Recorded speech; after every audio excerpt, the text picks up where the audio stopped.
بسم الله الرحمن الرحيم.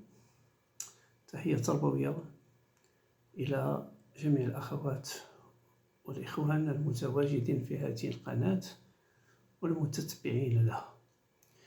من المعلوم أن هذه القناة هي أثارت شقين، الشق الأول وهو الشق الأدبي، ثم الشق الثاني وهو الشق الشعري.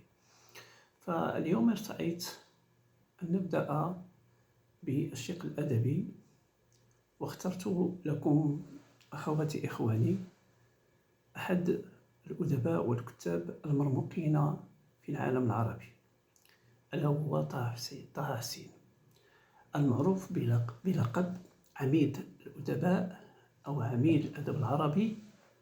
هو واحد من أبرز الكتاب والمفكرين في الأدب العربي الحديث، حيث ولد في 15 نوفمبر سنة 1889 في محافظة المنيا بمصر، وقد تركت أعماله تأثيرا عميقا على الأدب العربي والثقافة بشكل عام. وإذا أردنا أن نتحدث عن أعمال طه حسين فنبدأ بالروايات. من أشهر رواياته الأيام، التي تعتبر سيرة ذاتية تعكس تجربته الشخصية كأعمى وكيف تغلب على التحديات، كما كتب رواية بعنوان عودة الروح التي تتناول موضوعات الهوية والانتماء. الكتب النقدية لطه حسين كان ناقدا أدبيا بارعا، بحيث كتب العديد من الدراسات النقدية التي تناولت الأدب العربي القديم والحديث. من أبرز أعماله في هذا المجال في الشعر الجاهلي، حيث قدم فيه رؤى جديدة حول الشعر العربي القديم. وكذلك إذا أردنا أن نتطرق إلى أعمال طه حسين فنأخذ المقالات التي برع فيها كذلك. فطه حسين كتب العديد من المقالات التي تناولت قضايا اجتماعية وثقافية، مما جعله صوتا مؤثرا في المجتمع المصري والعربي، كما كان له دور بارز في الدعوة إلى التعليم والتحديث.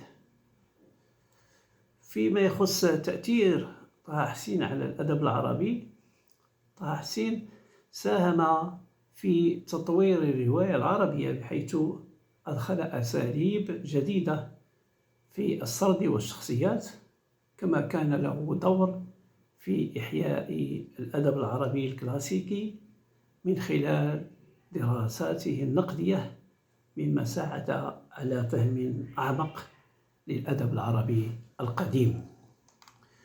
وإذا أردنا أن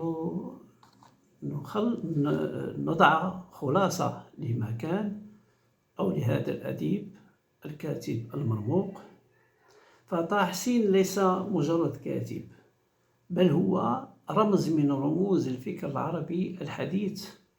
أعماله لا تزال تدرس وتناقش، مما يدل على عمق تأثيره واستمرارية أفكاره في الأدب والثقافة العربية. إذن أخواتي إخواني، كانت هذه خلاصة أو نبذة حول هذا الكاتب والأديب العملاق، ومن خلال هذه النبذة المصغرة حول أعماله نفتح المجال في قناتنا لنقاش أوسع، خاصة إذا عرفنا أن أساس الاستفادة هو الحوار البناء والهادف. فعلى بركة الله نفتح المجال لإغناء النقاش داخل قناتنا، ولكم أغلى تحياتي وشكرا.